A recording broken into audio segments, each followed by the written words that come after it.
So this is the most resonant metallic object on Earth. It's studied by scientists at Los Alamos for the metallurgy. What's it called? Well, the metal is called tritanium. It's got a lot of aluminum and vanadium, but the theory is that they ionized it with nanoparticles of ceramic to make it like a ceramic metal, crystalline metal.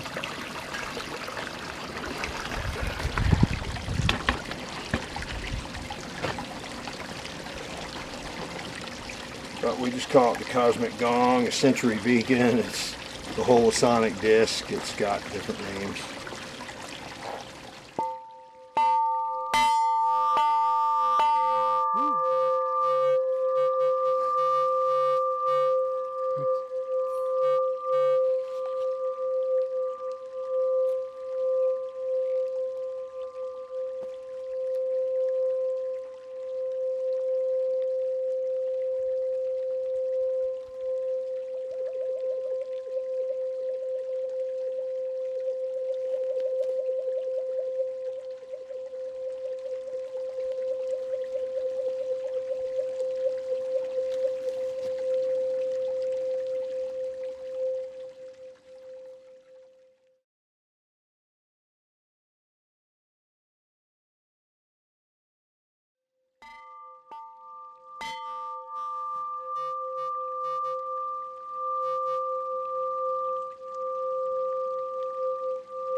The fountain is muffling the sound a lot more than what you think, but still it's pretty strong.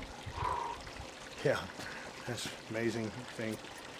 And we were spectrum analyzing it today, which had been done before. It's just got really interesting because when you put it on a 432A scale, the C note will stand out prominently.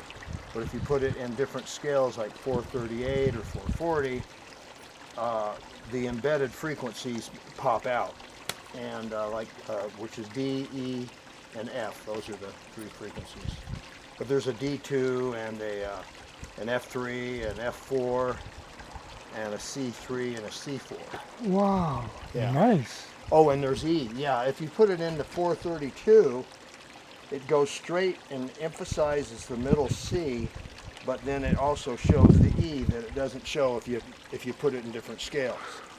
So How you can change the notes that it's no, meaning when we spectrum analyzed it, we had a cell phone that he has some really sophisticated spectrum analyzer programs on his phone, and some of those allow you to change the tuning to 432 or 440 for the pitch, and then that brings out the different embedded frequencies. They jump out and you can see them better.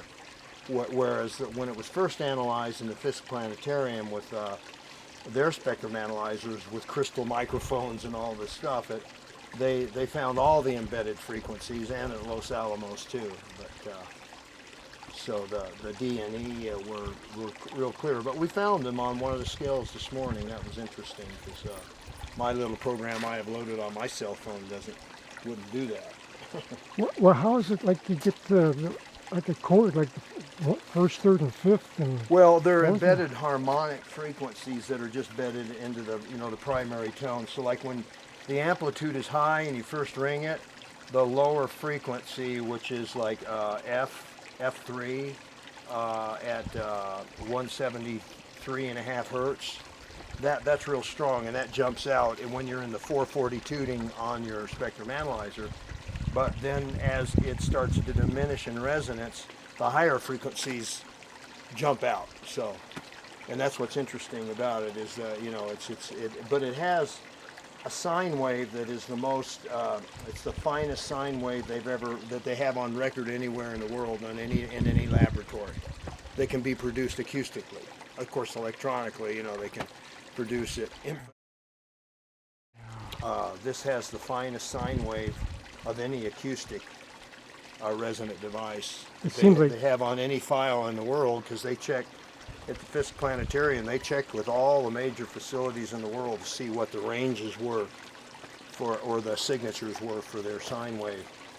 And this guy took the cake, so, on sine wave. That seems like that would be healing in itself. Well, yeah, it is, and it used to be like, you know, I used to do a lot of healing work, and there were 2 or 3 women that when I rang it over the top of their head, because I'd have it mounted sometimes so I could do other stuff, and their back would drop, and you would hear a pop, and it would just, you know, from no touching, nothing, just that frequency, and the women were more, you know, prone to have something like that happen, where just spontaneous spinal alignment occurred.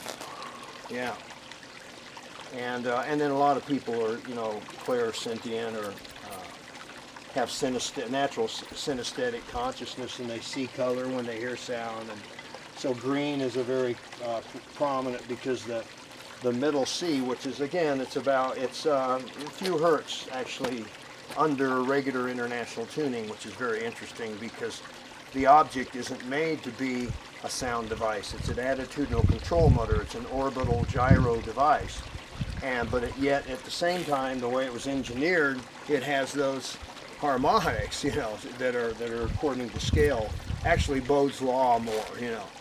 So because when Hans Cousteau, that makes the Cousteau octave tuning forks, and I met him in Denver and got his book, and I used to travel around with Don Conroe. He was a gong master, and we used to do gong ceremonies for people before the planetary gongs came out.